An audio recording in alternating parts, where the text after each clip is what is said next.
E aí, meu povo? Fala quarto ano?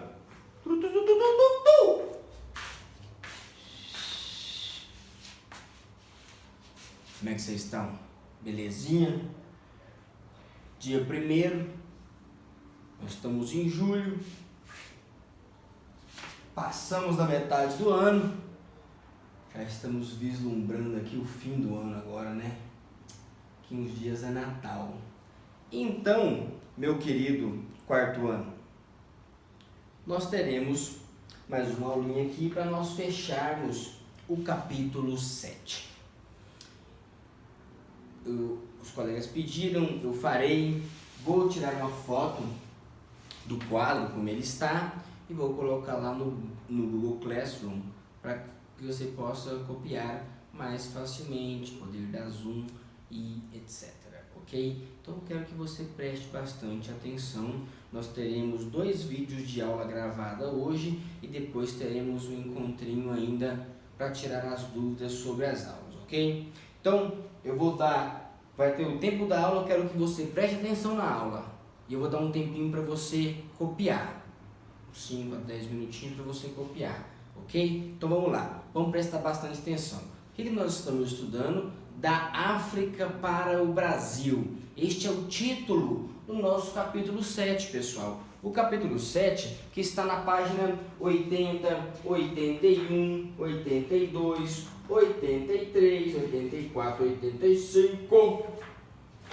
Então, da 80 a 85, né, esse capítulo trata sobre os povos africanos que vieram para cá, o Brasil. Vieram por quê? Vieram como? O que eles se tornaram aqui? É isso que nós vamos estudar, ok? Então vamos lá, eu quero que você copie bonitinho isso aqui no seu caderno com margem cabeçalho, igual a gente faz sempre, ok? Capítulo 7, da África para o Brasil. O primeiro tópico que eu quero trabalhar com vocês é esse. A África é um país? Não. Existe um país chamado África do Sul. África do Sul é um país. Ok. Inclusive tem um presidente lá, o Nelson Mandela, por causa o nome daquele viaduto ali perto do McDonald's, por exemplo, chama-se Viaduto Nelson Mandela, em homenagem a esse presidente deste país. A África do Sul é um país. Agora, quando eu falo a África, eu falo um continente, cara. Hoje existem 50 países lá. Então, a África é um continente grande. Eu vou até marcar aqui um continente, né? Continente é uma região muito grande onde você tem vários países. Em qual continente que nós vivemos? Na América, né? Agora nós vivemos precisamente na América do Sul, ok?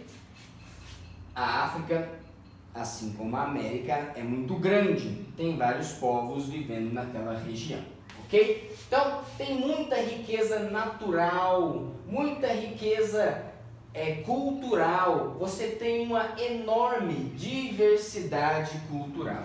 Então, eu vou colocar aqui riquezas e diversidade cultural. Professor, mas eu já vi um filme da África e todo mundo é muito pobre. Nós vimos no vídeo que eu havia passado ontem, né, que nós não podemos acreditar em tudo que a televisão fala sobre a África, por exemplo. O que se mostra sobre a África? Mostra a vida comum das pessoas comuns ou mostra as tragédias, os desastres? E aí a gente vê aquilo acontecendo e acha que todo o continente, todos aqueles 800 milhões de pessoas vivem em pobreza. E isso não é correto. A história da África demonstra que havia muita riqueza. O Egito, o reino de Kush, o Império de Gana, o reino do Mali, né? Inclusive vocês viram no vídeo lá que a pessoa considerada o cara mais rico da história do mundo é um africano, é o rei do Mali, o Mansa Musa, né? Tinha ouro assim, ó,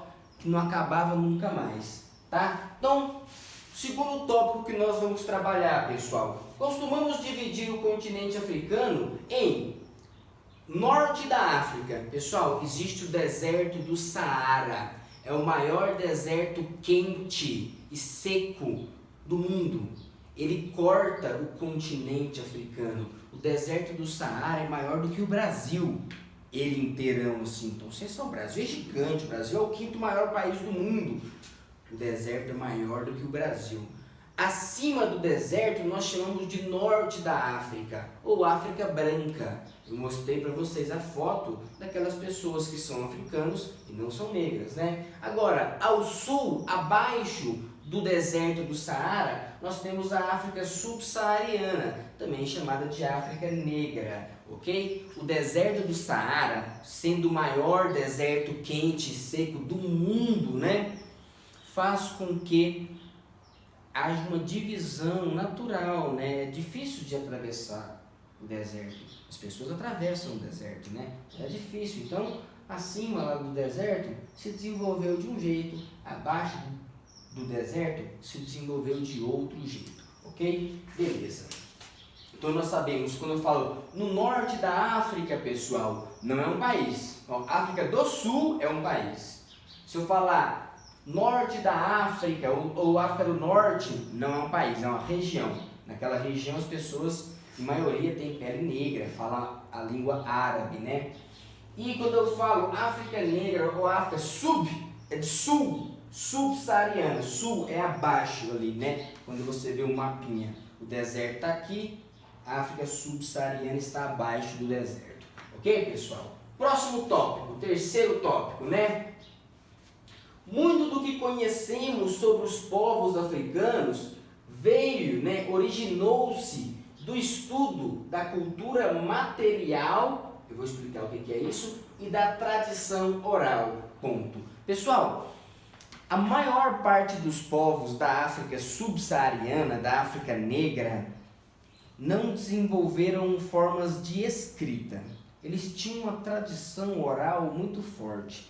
Então, para a gente conhecer um pouco mais sobre aqueles povos, a gente teve que pegar a cultura material. O que é cultura material? É qualquer coisa que eles fizeram.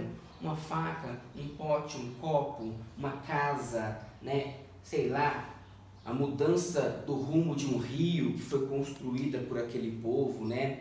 Tudo que foi criado por aquele povo, a gente pode conhecer um pouco mais.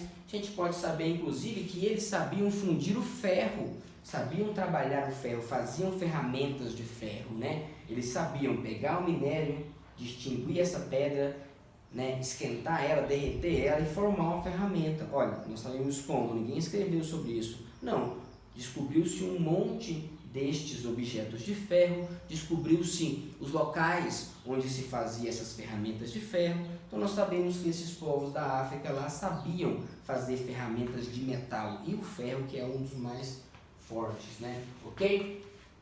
E tradição oral, pessoal, é o fato de, como não tinham escrita, a palavra tinha um valor sagrado.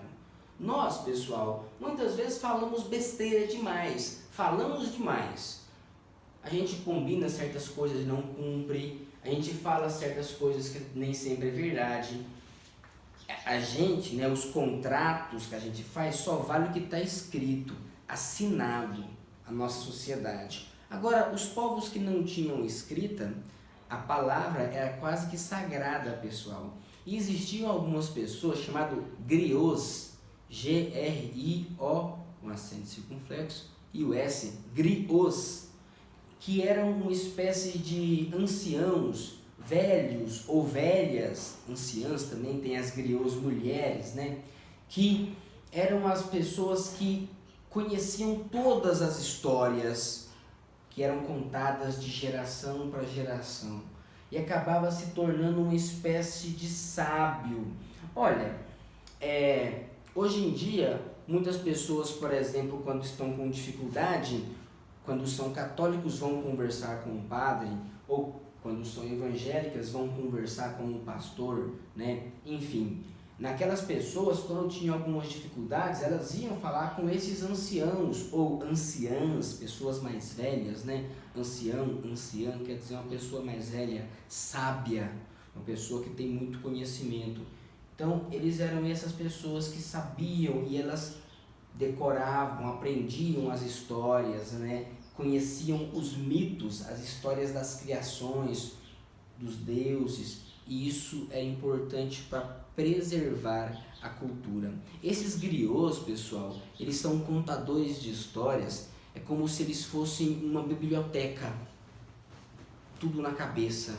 Eles lembram muita coisa e não escrevem nada, dominam, né? Hoje em dia muitos deles escrevem, né? Mas originalmente eles decoravam tudinho, ok? Então, para conhecer um pouco mais sobre eles, isso é muito importante, falar, conhecer essas histórias, os mitos, conhecer esses griots, né?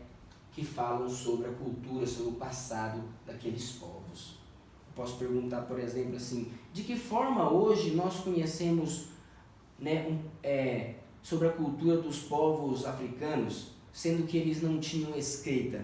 Aí vocês falam, mesmo sem escrita, foi possível estudar um pouco mais sobre a cultura daqueles povos a partir da cultura material, ou seja, de objetos, armas, roupas, ferramentas, e da tradição oral, da cultura oral, né? Das histórias, das lendas, dos mitos e principalmente dos griots e das griots, pessoas que eram uma espécie de biblioteca da comunidade, um velho, um ancião, um sábio que reunia todo o conhecimento da cultura daquela sociedade. Geralmente eles usavam roupas brancas, chapéus brancos, né? Túnicas brancas, assim. Até hoje existem essas pessoas no interior da África, são muito respeitadas porque eles são as pessoas que sabem a cultura do povo deles, ok? Pessoal, então, por que a gente está estudando isso? Porque entre o século XV, 1401, até o ano de 1500, até o século XIX, 1800 e tanto, mais de 12 milhões de pessoas. Pessoal, talvez vocês não entendam o que seja 12 milhões de pessoas. Hoje, esse número é muito grande. Por exemplo, é muito maior do que a quantidade de pessoas que vivem em Goiás, no Mato Grosso e no Mato Grosso do Sul. Esses três estados, eles quase são do tamanho, né, metade do Brasil. E não tem lá, nesses três estados, talvez 12 milhões. Talvez tenha um pouquinho mais, né, um pouquinho nessa faixa. Há 300 anos atrás havia muito menos pessoas no mundo, né? Então, galera, mais de 12 milhões de pessoas foram presas, sequestradas e vendidas aqui na América, principalmente na América. Alguns escravizados foram para a Ásia, alguns foram para a Europa, mas principalmente vieram para a América. De todos os países que receberam escravos, o Brasil foi o que mais recebeu. Quase a metade de todos os africanos que saíam escravizados lá daquele continente vieram para o Brasil e deixaram muitas influências na nossa cultura, ok? De todos esses povos africanos que viviam centenas de povos lá, né? Berberes, tuaregues, uaçás, um monte desses povos falavam línguas diferentes, tinham religiões diferentes, mas quais destes lá da África foram os que mais vieram para o Brasil? Foram eles, os bantus, é um grupo de pessoas, tá? E os chamados iorubás, também um grupo de pessoas, ok? Ó, se eu perguntar então quais são os dois principais grupos que quais são os dois principais grupos africanos que vieram escravizados para o Brasil, eu posso dizer que são os bantus e os iorubás, ok? Primeiro tópico deste subtítulo aqui. Dentre os diversos povos africanos que vieram para o Brasil escravizados, os bantus e os iorubás foram os que tiveram uma maior expressividade numérica, ou seja, um maior número. Vieram vários, vieram mais de 100 povos diferentes, para cá, para o Brasil. Agora, a maioria dos que vieram eram bantus ou iorubás. E também deixaram maiores marcas na cultura brasileira. Como assim maiores marcas, professor? Por exemplo, você conhece a palavra marimbondo, paçoca, caçula, cafuné? Todas essas palavras que eu acabei de falar, né? Canjica, cuscuz, essas palavras são de origem africana. Por exemplo, muitos de vocês já devem ter ido à Bahia. A Bahia é um dos locais onde mais recebeu escravizados. Lá existe um prato chamado acarajé, criado pelos descendentes desses africanos. Roupas, aqueles turbantes que as pessoas usam. Você assiste novela ou filme, você vê as pessoas com turbante assim. Aqui no Brasil, isso é uma influência africana, tá? Então, um monte dessas influências aqui. Você já escutou um estilo musical chamado axé? A Ivete Sangalo, por exemplo? A palavra axé é uma palavra iorubá. Você já deve ter visto um tal de Olodum, que é uma galera que toca uns tambores assim, eles são um monte de gente assim tocando tambor, eles são pintados assim, o corpo, né? A palavra Olodum também é uma palavra iorubá. Essas batucadas, o carnaval, esses batuques, né? O samba que é um estilo brasileiro muito importante, é uma influência dos afro-brasileiros, né? Ok? Então vamos lá.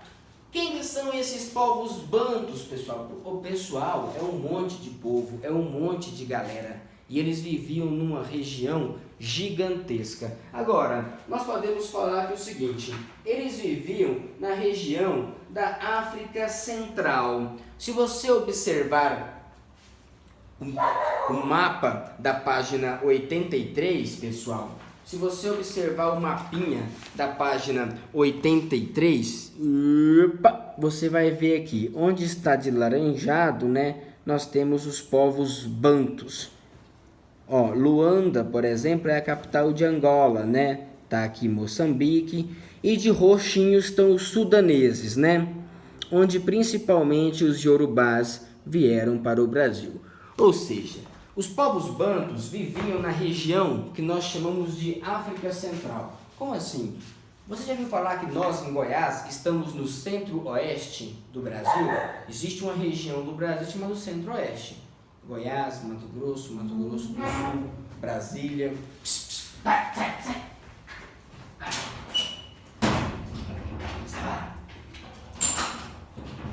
Pessoal, desculpa aí, que minhas cachorrinhas quase saíram no portão ali. E elas são grandes, esses cachorros iam tocar o terror aqui na rua.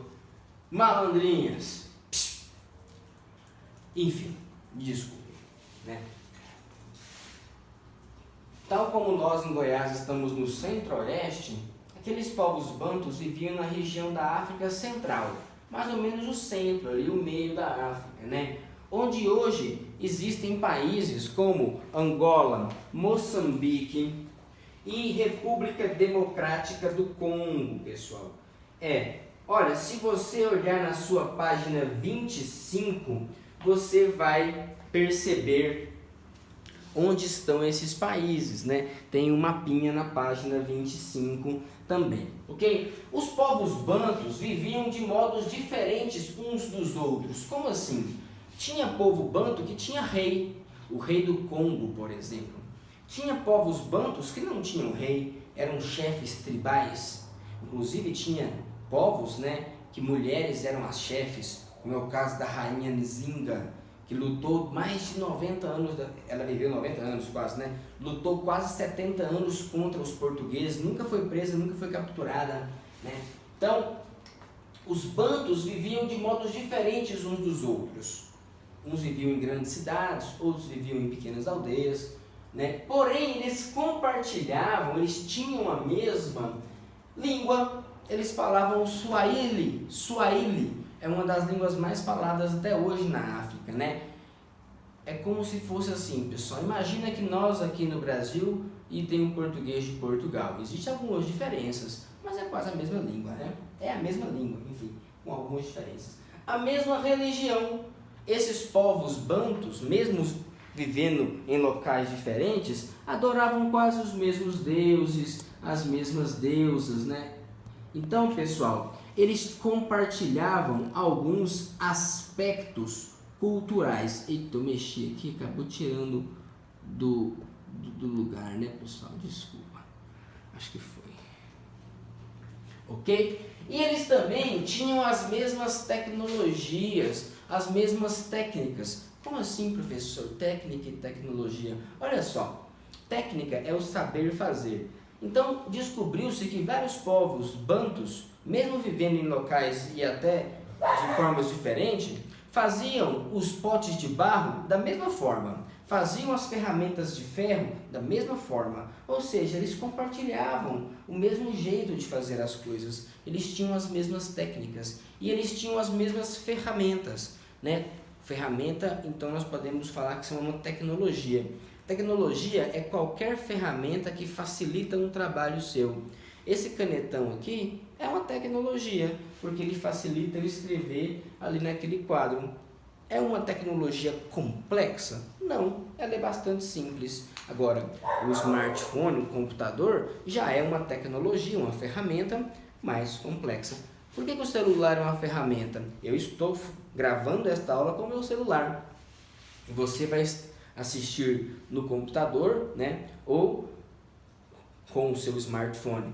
Não está facilitando você realizar uma atividade, que é assistir a aula? Então é uma tecnologia complexa. E existem tecnologias que são simples. Uma faca, por exemplo. Você não corta o pão ali, não é uma ferramenta, não facilita um trabalho seu, cortar o pão? É uma tecnologia simples, ok? Beleza. Então eles tinham as mesmas tecnologias.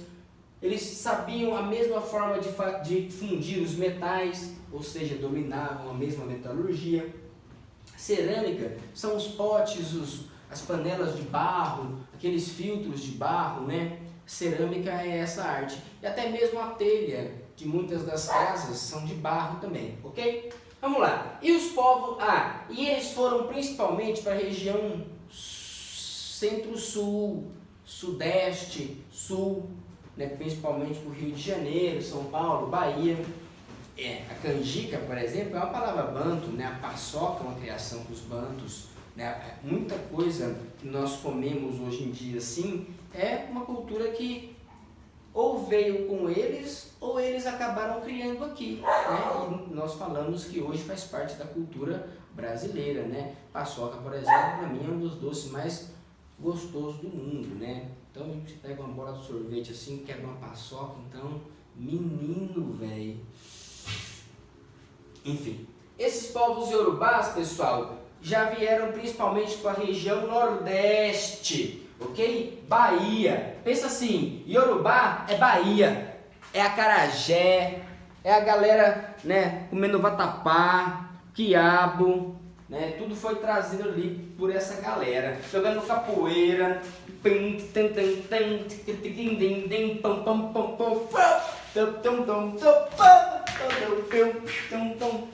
Então, viviam na região da África Ocidental. Se você ver no mapa 25 ou lá na página 83, você vai ver Guiné-Bissau, Cabo Verde, né? E outras regiões ali onde viviam os povos iorubás. Nigéria, hoje Nigéria é o país mais populoso da África, né? Vieram principalmente para o Nordeste, pessoal, e deixaram muita influência na comida, na cultura, na religião e em outros aspectos da nossa cultura, ok? Então até mais, tchau, tchau!